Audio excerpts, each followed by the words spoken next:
Hubo una mujer que supo demasiado y eligió callar durante 20 años. No por cobardía. No exactamente. Sino porque cuando has vivido de cerca el peso del poder, cuando has caminado por esos pasillos donde el aire mismo parece cargado de secretos que nadie pronuncia en voz alta, aprendes muy pronto que ciertas verdades no se dicen. Se cargan.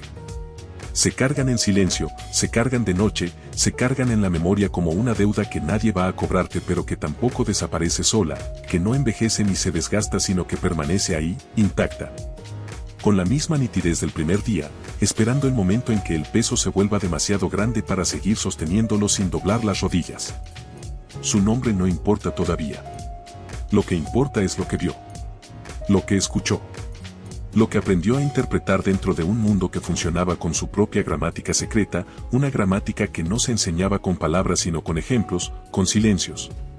Con la forma en que ciertas puertas permanecían cerradas sin que nadie preguntara el motivo y ciertas presencias aparecían y desaparecían sin dejar rastro en ningún registro visible. Porque esta historia no empieza con un escándalo en una revista ni con un audio filtrado ni con la declaración de algún político arrepentido que busca aliviar su conciencia antes de que el tiempo se lo lleve. Empieza en un pasillo. Un pasillo largo, silencioso, de esos que solo existen en los lugares donde el poder se ejerce sin testigos, donde la moqueta amortigua los pasos y las paredes guardan conversaciones que nunca deberían haber existido. Un pasillo donde una mujer que llevaba años sirviendo al hombre más poderoso de México presenció algo que no debía presenciar y que desde ese instante se convirtió en una carga demasiado pesada para enterrarla y demasiado peligrosa para contarla sin consecuencias que ella no estaba dispuesta a enfrentar. No entonces. No todavía. Lo que vas a escuchar aquí no es un rumor. No es una especulación construida sobre el vacío ni una versión armada con piezas sueltas para llenar el espacio que la historia oficial dejó en blanco. Es el testimonio de alguien que estuvo dentro. Que vio de cerca cómo se administra un secreto cuando ese secreto tiene nombre. Tiene sangre y tiene la forma de un niño al que el poder decidió borrar antes de que pudiera crecer lo suficiente para reclamar el lugar que le correspondía en el mundo. Durante décadas se habló de Carlos Salinas de Gortari y Adela Noriega. Se habló en voz baja, en los márgenes, con esa mezcla de fascinación y miedo que produce en México la idea de que alguien estuvo demasiado cerca del fuego y salió sin quemaduras visibles. Se habló de una relación clandestina, de una protección inusual, de una desaparición calculada de la pantalla en el momento exacto en que la estrella más luminosa de la televisión mexicana debería haber estado en su punto más alto. Se habló, con voz todavía más baja, de un hijo. Pero casi nadie habló de los que estuvieron adentro. De los que limpiaron esos pasillos, sirvieron esas mesas, plancharon esas camisas y aprendieron, con la velocidad que impone el instinto de supervivencia, que en ese mundo ver demasiado tenía un precio que ningún salario compensaba y que ningún contrato mencionaba. Esta es la historia de una de esas personas. Y también es la historia del niño que el poder intentó hacer invisible. La historia de lo que ocurre cuando la ambición no reconoce fronteras entre lo público y lo privado, entre el país y la familia. Entre la nación que se gobierna desde un atril y la vida que se esconde detrás de una puerta cerrada con llave. Porque cuando el mismo hombre que decide el destino de millones decide también qué verdades merecen existir y cuáles deben desaparecer, el daño no se queda dentro de los límites del poder. Se filtra. Se extiende. Alcanza a los más vulnerables. Y tarde o temprano, aunque el silencio dure décadas, regresa. Para entender lo que esta mujer presenció, hay que entender primero el mundo en el que entró. No era un mundo ordinario. Era un mundo donde cada detalle estaba calculado con una precisión que no admitía accidentes. Donde cada gesto tenía un propósito definido de antemano y donde el silencio no era la ausencia de ruido sino una forma activa y deliberada de control.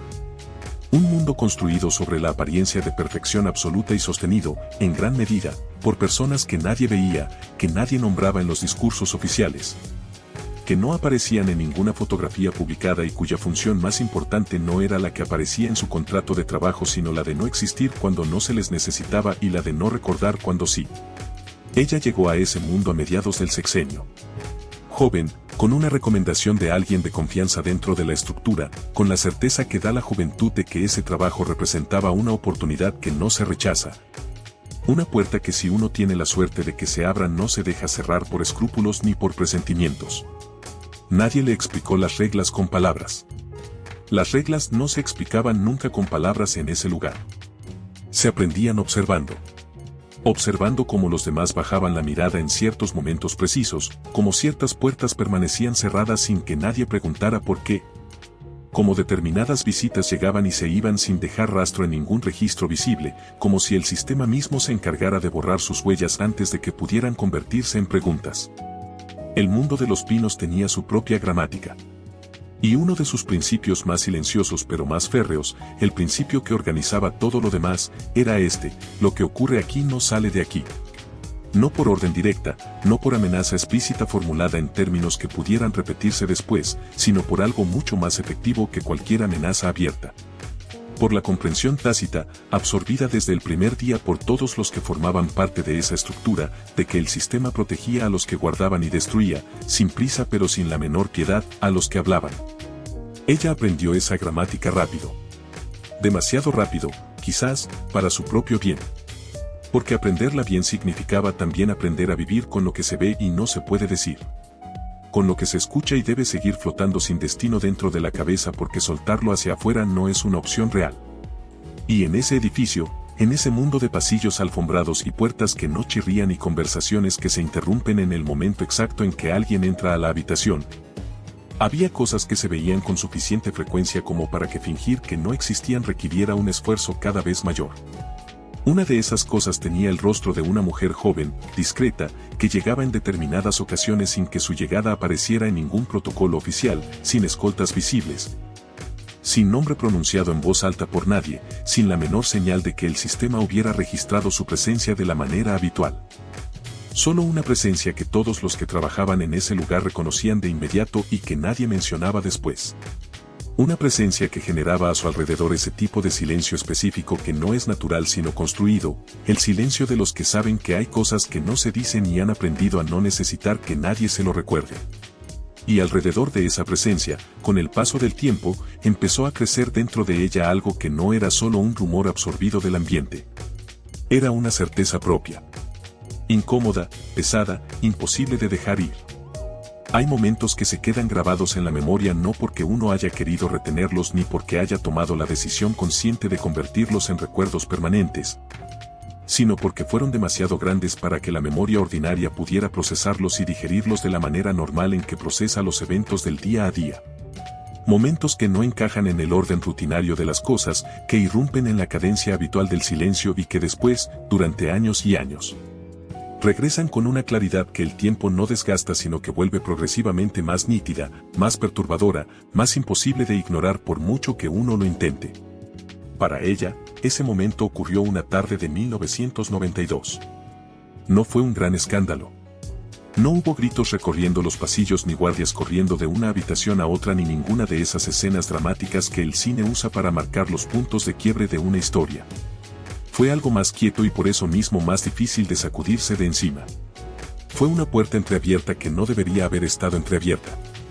Fue un pasillo que tomó sin darse cuenta de que ese pasillo no era para ella en ese momento. Fue un instante, apenas unos segundos, en los que vio lo que no debía ver y supo, con esa certeza profunda que no necesita palabras ni argumentos ni tiempo para asentarse, que lo que tenía frente a los ojos cambiaba el tamaño de todo lo que creía entender sobre el mundo en el que llevaba años trabajando. Había una mujer. Había un recién nacido. Y había alrededor de esa escena un tipo de cuidado, de atención, de protección silenciosa y completamente desproporcionada respecto a cualquier protocolo oficial que ella hubiera conocido o presenciado hasta entonces en su tiempo dentro de esa estructura. No era el tipo de visita que se anunciaba en ningún orden del día. No era el tipo de presencia que se registraba en ningún documento. Era exactamente el tipo de cosa que el sistema había desarrollado la habilidad de hacer existir sin dejar que existiera de manera oficial. De mantener dentro de los límites del poder sin que los límites del poder tuvieran que admitirla formalmente. Ella lo entendió en segundos.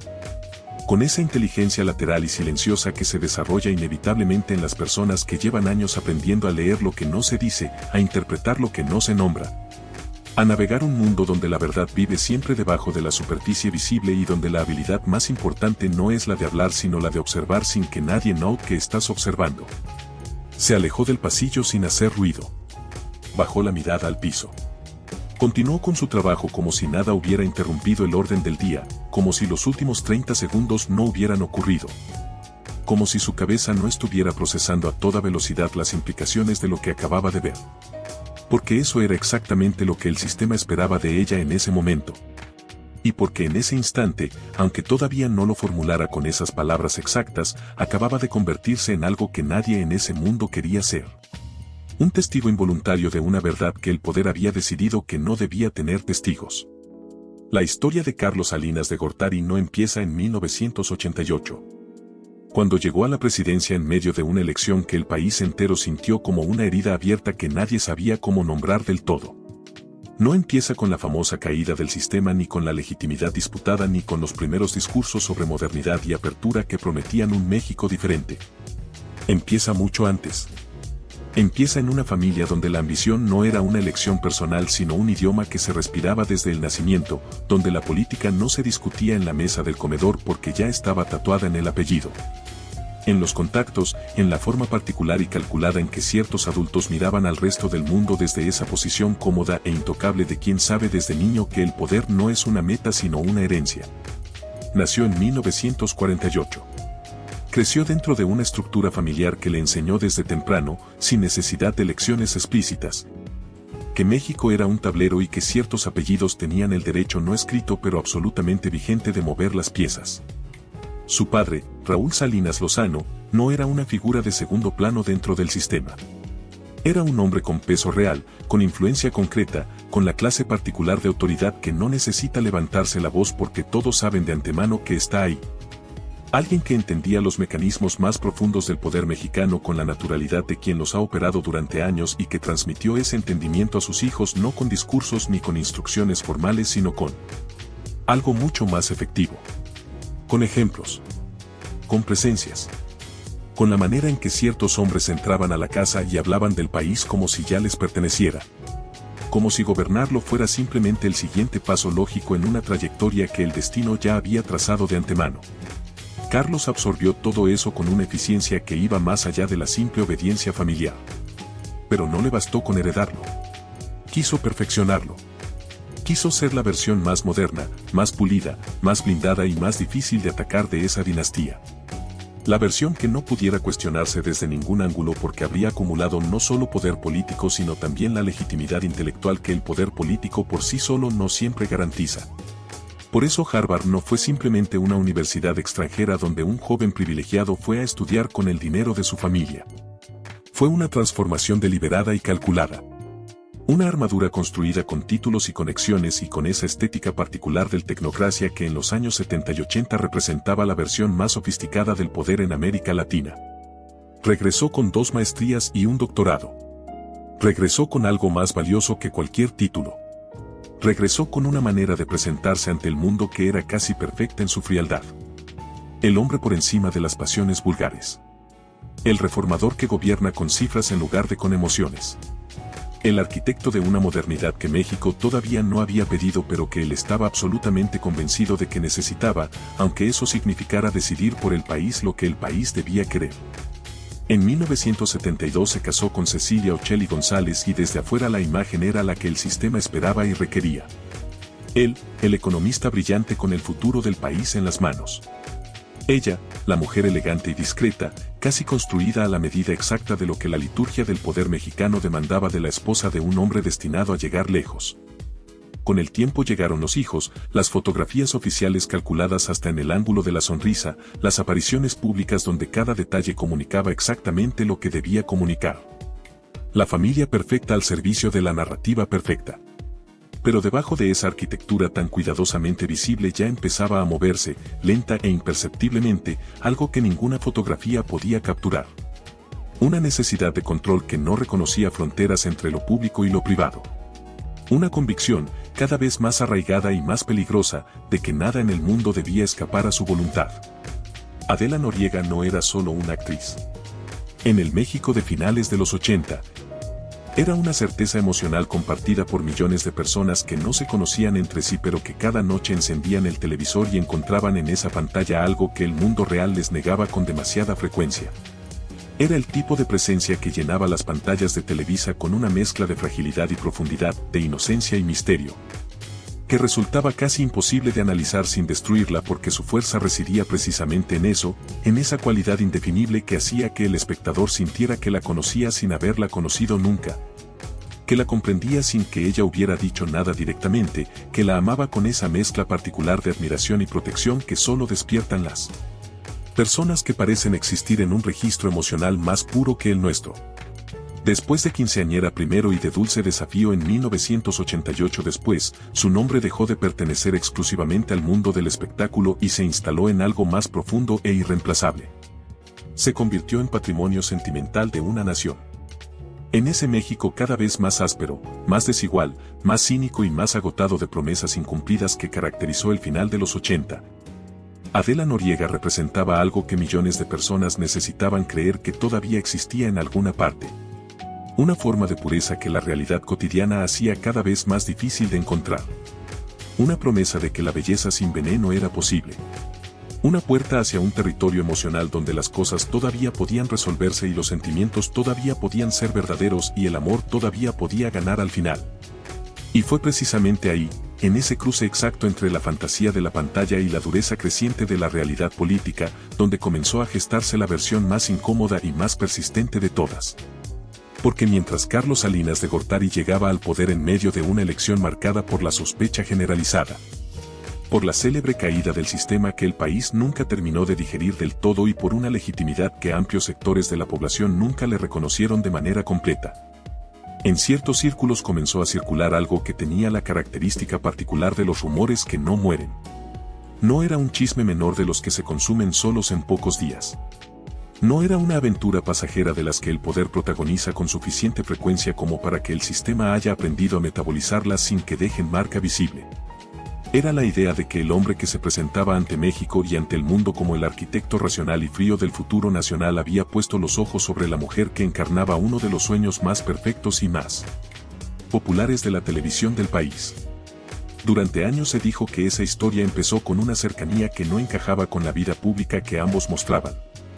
Se hablaba de favores que no tenían explicación ordinaria, de blindajes que ninguna lógica normal justificaba, de silencios demasiado convenientes en redacciones y televisoras, de una protección inusual alrededor de una actriz que oficialmente no formaba parte de ningún círculo de poder y que sin embargo parecía moverse con una impunidad y una seguridad que no correspondían a su estatus público.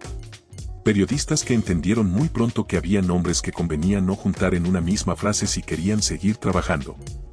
Preguntas que se apagaban antes de nacer.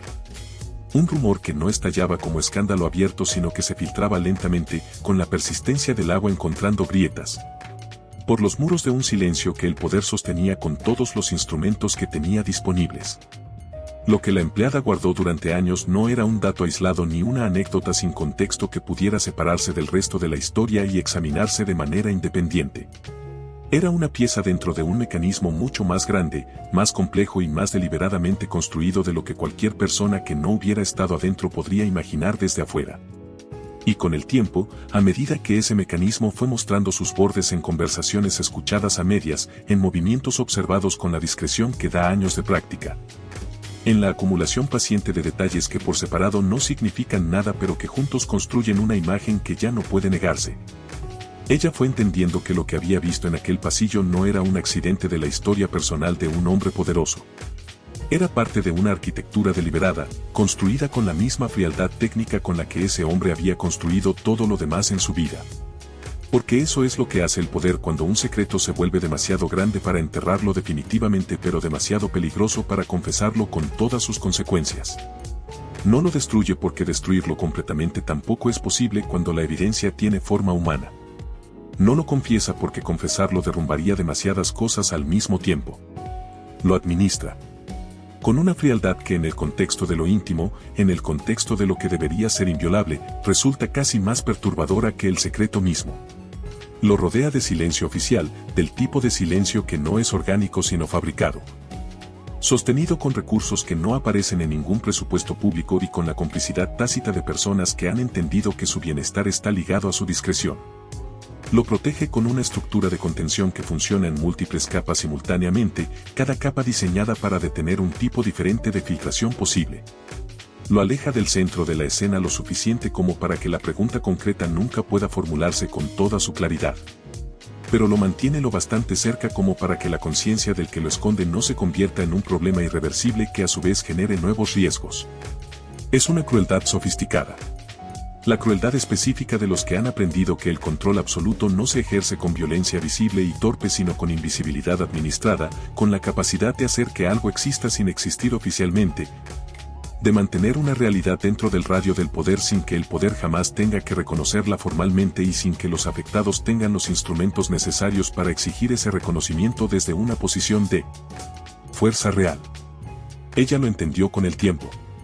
Entendió que el niño al que había visto brevemente, en aquella tarde de 1992 que no pedía permiso para instalarse en su memoria, no iba a aparecer en ninguna fotografía oficial de la familia.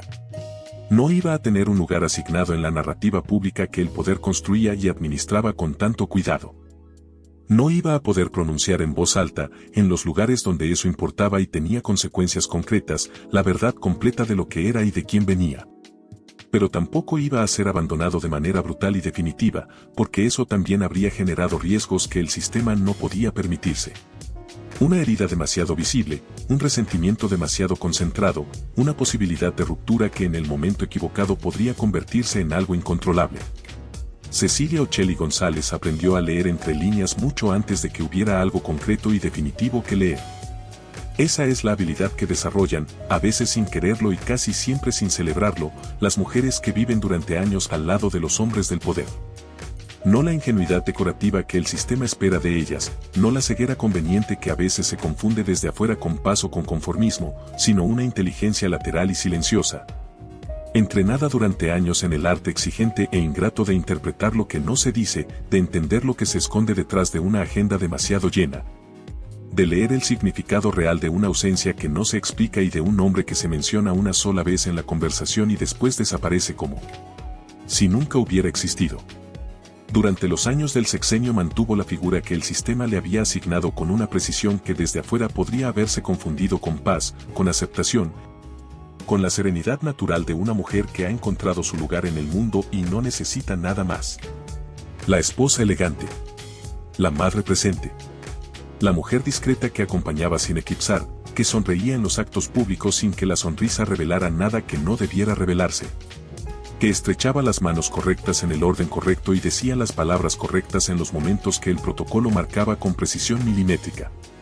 Era parte de la liturgia del poder mexicano, esa liturgia que exige de las mujeres que la rodean una capacidad casi sobrehumana de sostener una apariencia mientras todo lo demás se mueve debajo de la superficie. Y la cumplía. La cumplía con una dignidad que en retrospectiva, sabiendo lo que se sabe ahora, lo que circuló después en audios y testimonios y versiones periodísticas, resulta casi dolorosa de imaginar en toda su dimensión. Porque detrás de esa compostura tan perfectamente mantenida había algo que se iba acumulando en silencio con la paciencia cruel de las cosas que no tienen prisa porque saben que el tiempo trabaja para ellas. Preguntas que no podían hacerse en voz alta sin romper un equilibrio que todavía valía la pena preservar. Respuestas que llegaban a medias o no llegaban, o que llegaban con un retraso tan estudiado que la ausencia misma se convertía en una respuesta diferente y más honesta que cualquier palabra. La sensación creciente, imposible de ignorar del todo aunque uno lo intente con todas sus fuerzas, de que la arquitectura perfecta que mostraban al mundo tenía grietas internas demasiado profundas para que ninguna fotografía oficial pudiera taparlas indefinidamente. La empleada la observó durante esos años con la atención discreta y sostenida que se desarrolla inevitablemente cuando uno aprende a leer un ambiente a través de los detalles que los protagonistas no controlan porque no saben que alguien los está mirando. Y lo que vio no fue la imagen de la indiferencia ni la imagen tranquilizadora de quien genuinamente no sabe. Fue algo más complejo, más triste y más humano que cualquiera de esas dos versiones simples. Fue la imagen de una mujer que sabía, o que sospechaba con una claridad tan suficiente como para que la diferencia técnica entre saber y sospechar dejara de importar en términos prácticos. Y que había tomado la decisión de no romper la estructura mientras hubiera algo dentro de ella que todavía valiera la pena proteger. El año 1992 fue el punto de quiebre. No porque algo explotara de manera visible ante los ojos del país, no porque la maquinaria del poder mostrara públicamente alguna fisura que el discurso oficial no pudiera reparar con suficiente rapidez, sino porque fue el año en que la historia que había vivido en los márgenes, administrada con cuidado y sostenida con recursos que no aparecían en ningún registro formal, Entró en su momento más peligroso y más difícil de contener. Porque hay secretos que pueden mantenerse indefinidamente mientras permanecen en el territorio abstracto del rumor, mientras no tienen una forma concreta que pueda señalarse con el dedo. Mientras son solo palabras que circulan en voz baja sin anclarse en ninguna evidencia que el silencio oficial no pueda desacreditar con suficiente facilidad. Pero cuando ese secreto adquiere una forma que ningún decreto puede borrar, cuando deja de ser una sospecha y se convierte en algo que respira, que llora, que tiene la contundencia física e irrefutable de una vida recién nacida en el mundo, entonces el mecanismo del encubrimiento tiene que trabajar de una manera completamente diferente. Con una intensidad mayor y con un costo que se multiplica en todas las dimensiones al mismo tiempo. Porque una fotografía puede desaparecer. Un periodista puede callarse con la presión correcta. Un rumor puede ridiculizarse hasta que pierda su credibilidad. Pero una vida es otra cosa. Una vida no desaparece. Una vida crece, hace preguntas, ocupa espacio, existe con una persistencia que no depende de ninguna decisión del poder. Según la versión que sobrevivió al paso de los años y que distintas fuentes fueron alimentando desde distintos ángulos y con distintos grados de certeza, fue en ese año cuando Adela Noriega dio a luz. Lejos del centro de la escena pública. Lejos de las cámaras que habían seguido cada uno de sus pasos durante los años de mayor resplandor. En un lugar discreto, con accesos controlados y con el tipo de silencio a su alrededor que no es el silencio natural de la privacidad sino el silencio construido. Diseñado e impuesto desde arriba con la misma frialdad técnica con la que se diseña cualquier otra operación de contención cuando lo que se está conteniendo tiene demasiado potencial explosivo para dejarlo a su aire. El hospital. Los pasillos limpios. Las puertas cerradas. La tensión específica que se respira cuando algo demasiado grande está a punto de romper un equilibrio que costó años construir y que sin embargo nunca fue tan sólido como parecía desde afuera. Todo eso formó parte del escenario que la empleada, desde su lugar invisible dentro de la estructura, pudo percibir y procesar aunque no hubiera presenciado cada detalle con sus propios ojos. Porque en ese mundo no hace falta verlo todo para entenderlo. Basta con ver lo suficiente. Basta con escuchar el cambio en el tono de ciertas conversaciones que se cortan demasiado abruptamente cuando uno entra a una habitación. Con notar la ausencia repentina de personas que normalmente están presentes. Con observar cómo determinados movimientos ocurren con una urgencia que no corresponde a ningún protocolo conocido y que no tiene ninguna explicación oficial satisfactoria. Cuando Cecilia Ocelli llegó al hospital, según la versión que durante años se repitió desde distintas voces y en distintos formatos sin que nadie terminara de desmentirla con la fuerza suficiente como para clausurarla. No llegó como primera dama. No llegó con el protocolo ni con la compostura ni con esa serenidad casi ceremonial que había sostenido durante años frente a las cámaras y los actos públicos y las miradas de un país que observaba sin terminar de entender. ¿Qué miraba? Llegó como una mujer. Y esa diferencia, aparentemente pequeña, lo cambia absolutamente todo en términos de lo que esa escena significa y de lo que revela sobre el punto al que habían llegado las cosas. Porque hay dos formas de caminar hacia el lugar donde descansa la otra mujer, y ninguna de las dos es fácil, pero son completamente distintas en lo que expresan y en lo que cuestan. Una es la del protocolo frío, la de la formalidad calculada. La del gesto que protege la imagen mientras ejecuta algún tipo de comunicación silenciosa de poder entre personas que saben exactamente qué está ocurriendo aunque ninguna lo nombre en voz alta. La otra es la del dolor sin filtro. La del paso que no obedece a ningún manual de comportamiento institucional ni a ninguna estrategia de comunicación ni a ninguna de las 1000 formas que el poder tiene de convertir incluso sus momentos más humanos en representaciones controladas. Es el impulso más primitivo y más honestamente humano de confrontar aquello que destruyó algo que no debería haber podido destruirse. La escena que los distintos relatos escribieron a lo largo de los años no fue ordenada ni ceremonial ni contenida dentro de los límites que el mundo del poder generalmente le impone a sus propias crisis internas. Fue la irrupción de una verdad que había esperado demasiado tiempo detrás de una puerta demasiado bien cerrada y que en ese momento específico encontró la manera de salir aunque nadie la hubiera invitado y aunque el momento fuera el peor posible desde cualquier perspectiva estratégica. Voces. Tensión acumulada reventando finalmente hacia afuera.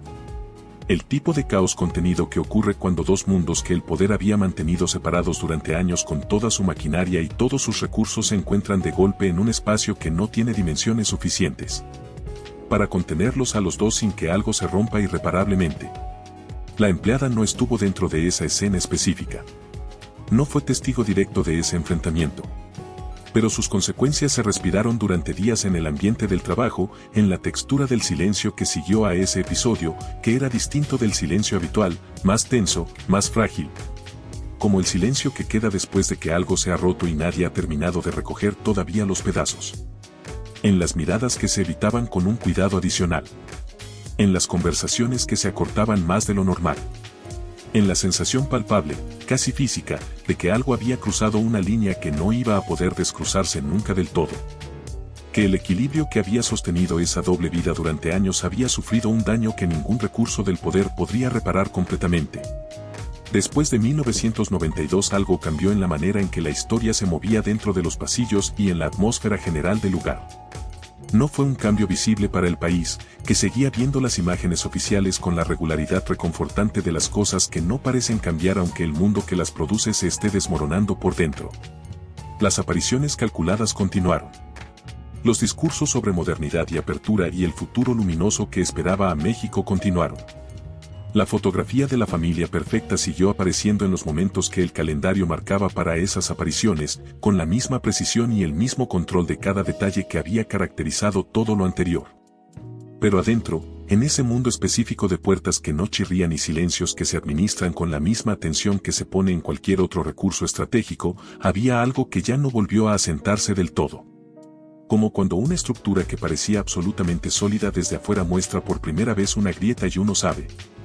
Aunque nadie lo diga en voz alta porque decirlo en voz alta implicaría admitir que el edificio tiene problemas, que esa grieta no va a desaparecer sola. Que lo que la produjo sigue ahí, activo, esperando el momento en que la presión acumulada sea suficiente para convertir la grieta en algo imposible de ignorar o de disimular. La empleada lo sintió en su propio cuerpo antes de poder verbalizarlo con claridad. Lo sintió en la forma en que ciertas conversaciones se cortaban de manera más abrupta que antes cuando ella entraba a una habitación. Como si el umbral de lo que se consideraba seguro decir en su presencia se hubiera reducido después de los eventos de ese año. En la manera en que algunos de sus compañeros de trabajo empezaron a moverse con una cautela adicional que antes no había sido necesaria mantener con tanta constancia. Como si todos supieran que algo había cambiado sin que nadie hubiera dicho exactamente qué. El niño, según la versión que persistió con obstinada resistencia a lo largo de los años y que distintas fuentes alimentaron desde distintos ángulos, había sido presentado en determinados círculos cercanos al poder como sobrino. No como hijo. Era la solución que la maquinaria del encubrimiento había encontrado para mantenerlo dentro del radio de lo conocido, para que su existencia no generara las preguntas correctas en las personas incorrectas. Para que la realidad de lo que era pudiera seguir viviendo sin nombre verdadero dentro de un sistema que dependía de que ese nombre permaneciera innombrable. Una etiqueta falsa puesta sobre una realidad que no podía negarse porque era demasiado concreta, demasiado presente, demasiado irrefutablemente viva para que la negación funcionara de manera absoluta frente a todos los que necesariamente tenían que estar al tanto. 1994 llegó como una factura impagable presentada todas al mismo tiempo. Como el momento en que la arquitectura de la apariencia perfecta, sostenida durante 6 años con una combinación de recursos, disciplina y la complicidad involuntaria de un país que quería creer en la promesa de modernidad que le habían vendido, encontró finalmente el límite de lo que podía sostenerse sin que la estructura se diera en múltiples puntos simultáneamente y de manera tan visible que ya no hubiera manera de explicarlo como una serie de coincidencias desafortunadas. El levantamiento zapatista en enero desde las montañas de Chiapas fue el primer golpe. No solo por lo que significaba en términos políticos inmediatos sino por lo que revelaba debajo del discurso oficial. Mientras el gobierno vendía al mundo y a sus propios ciudadanos la historia de un México moderno, integrado, rumbo al primer mundo, había una realidad paralela que ese discurso no había tocado y que ese 1 de enero decidió hacerse visible de la manera más imposible de ignorar. Después llegó marzo y con él el asesinato de Luis Donaldo Colosio en Lomas Taurinas, el candidato presidencial del partido en el poder. Muerto a tiros en un acto de campaña con una brutalidad que sacudió al país hasta los cimientos y que abrió preguntas sobre el funcionamiento interno del poder que nadie en posición de responderlas tenía ningún interés en responder. Y después, en septiembre, el asesinato de José Francisco Ruiz Massieu, cuñado del presidente saliente, añadiendo otra capa de violencia política y de sospecha a una narrativa que ya no podía sostenerse como la historia del orden y la modernidad. Para la empleada, Ese año tuvo una textura adicional y más específica que la del ciudadano ordinario que lo vivía desde afuera procesando la avalancha de noticias y tratando de entender el tamaño de lo que estaba ocurriendo. Porque ella cargaba con algo que el debate público no había tocado, con aquella pieza particular y muy íntima que pertenecía a un territorio donde los instrumentos del análisis político y económico no llegaban. Y mientras el país reinterpretaba en tiempo real la figura del presidente y el significado de su sexenio, ella seguía cargando con la certeza de que el mismo impulso que había producido lo que ella había visto en aquel pasillo en 1992 era el mismo impulso que estaba produciendo todo lo demás. Porque cuando un hombre aprende a proteger una doble vida con los instrumentos del Estado, cuando aprende a administrar una verdad incómoda con la misma frialdad técnica con la que se administra cualquier otro recurso de poder, no lo hace solo en el territorio de lo íntimo. La lógica del encubrimiento no tiene fronteras claras entre lo personal y lo institucional. Se extiende, contamina, se convierte en una forma de relacionarse con la realidad en general, en un hábito del que ya no puede separarse el que lo desarrolló, porque el hábito ya no distingue entre las distintas áreas donde se aplica.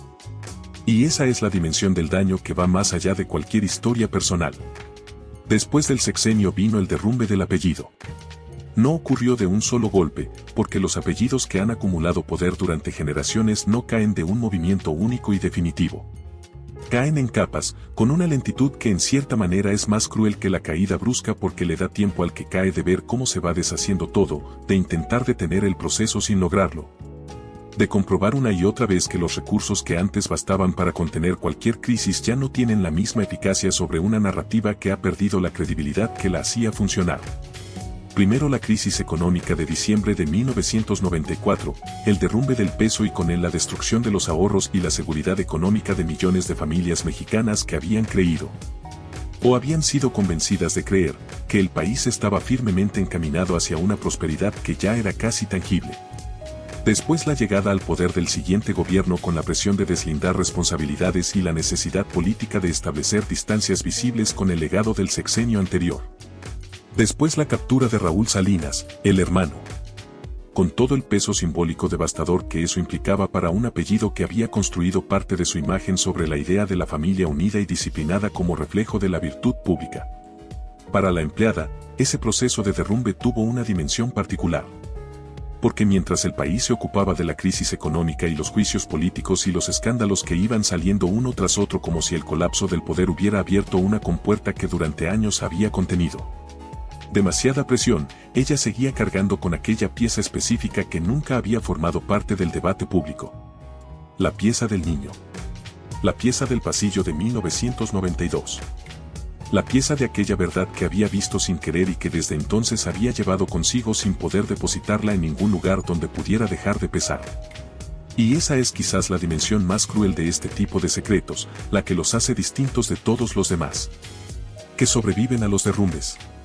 Que cuando cae el poder que los protegía, cuando se desmonta la maquinaria que los mantenía encubiertos, los secretos no caen con ella. Se quedan flotando en el espacio que el derrumbe dejó, más visibles que antes porque ya no tienen la misma estructura encubriéndolos con la misma eficacia de siempre. Pero todavía sin la verdad completa que los clausuraría definitivamente y les permitiría dejar de existir como preguntas abiertas que nadie puede responder con total certeza.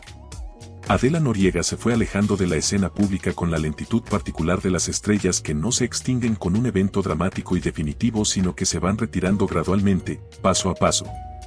Hasta que un día uno se da cuenta de que ya no están y no puede precisar con exactitud el momento en que eso ocurrió porque el proceso fue tan lento y tan silencioso que no tuvo un instante identificable de ruptura. No fue una despedida formal ni un anuncio ni ninguno de los gestos que los artistas hacen cuando deciden conscientemente que es momento de cerrar un ciclo. Fue una distancia que se fue volviendo más grande, más permanente, más imposible de distinguir de la ausencia definitiva. Hasta que la ausencia misma terminó ocupando el espacio que antes llenaba su presencia con tanta intensidad. México no la olvidó. Ese es el detalle particular que distingue este caso de las despedidas ordinarias de las figuras del espectáculo. El país no olvidó a Adela Noriega porque el país nunca tuvo la oportunidad de cerrar el ciclo de manera limpia y satisfactoria, de la manera en que se cierran los ciclos cuando hay una conclusión visible. Un final reconocible, una escena de cierre que le diga al espectador que esta historia terminó y que puede soltarla sin culpa. No hubo eso. No hubo una última telenovela que funcionara como despedida reconocida. No hubo una entrevista donde ella pusiera en orden con sus propias palabras la narrativa de su vida pública y privada. No hubo ningún momento de clausura que permitiera separar con claridad la actriz del rumor, la estrella de la versión que otros construyeron alrededor de su silencio. La mujer real de la figura convertida en símbolo de algo que ella quizás nunca eligió representar.